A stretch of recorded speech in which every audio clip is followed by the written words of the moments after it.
Մարդու իրավունքների Եվրոպական դատարանը վերջերս շատ կարևոր վճիռ կայացրեց 2008 թվականի մարտի 1-ի զոհերի գործով,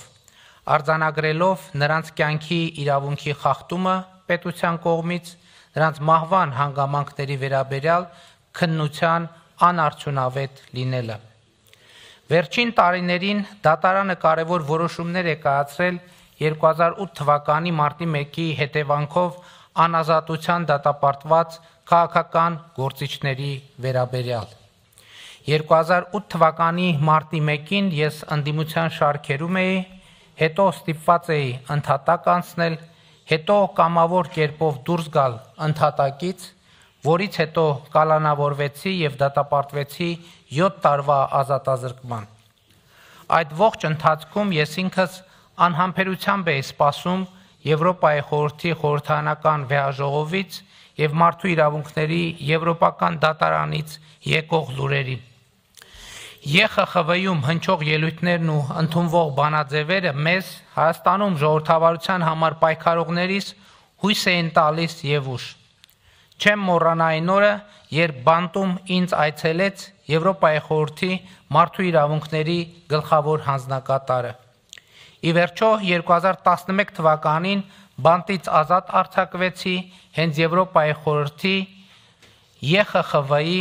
մարդու իրավունքների Եվրոպական դատարանի հետևողականության շնորհիվ 7 տարվա փոխարեն անազատության մեջ մնալով 1 տարի 11 ամիս։ 2018 թվականի մայիսին, երբ Հայաստանում տեղի ունեցավ ժողովրդական ոչ բռնի թավշյա հեղափոխությունը եւ հեղափոխության արդյունքում Հայաստանի Հանրապետության վարչապետ դարձա, մարդու իրավունքների Եվրոպական դատարանը իմ գործով դեռ վճիռ չէր կայացրել եւ շարունակում էի անհամբերությամբ սպասել դատարանի վճռին, ում դիմել էի դեռ 2010 թվականին։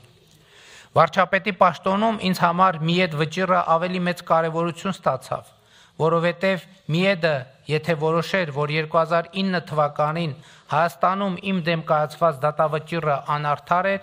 դա իմ գործը վերանայելու այնպիսի հիմք կտար, որ ոչ ոք չէր կարողանա ասել, թե վարչապետի իմ կարգավիճակի պատճառով է, որ նման վճիռ է կայացվել,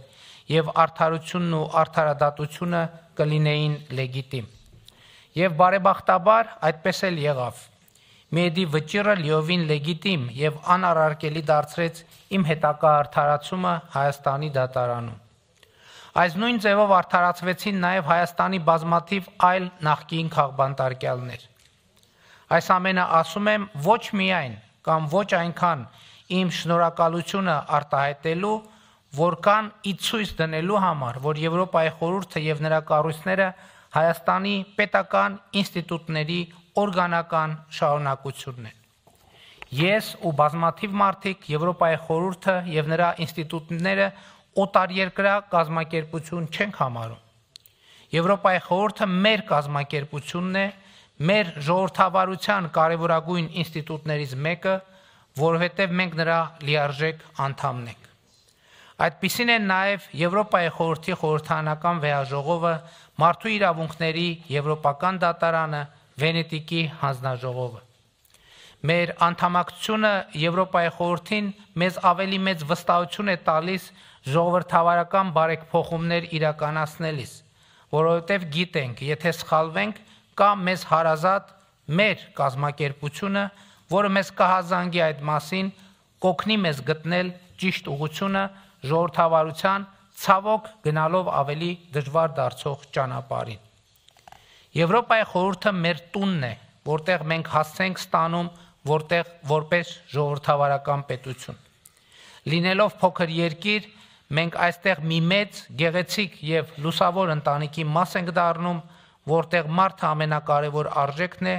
որտեղ մարդը նպատակ է եւ ոչ թե միջոց։ Այս ընտանիքը կարևոր է մեզ համար։ Եվրոպայի խորհուրդը մի տեղ է, որտեղ մենք կարող ենք կիսվել մեր հաջողությունների ուրախությունը ու պատմել մեր անհաջողությունների մասին, լսել ուրիշների հաջողությունների պատմությունը, դրանցով ոգևորվելու համար եւ ուրիշների անհաջողությունների պատմությունները դրանք չկրկնելու համար։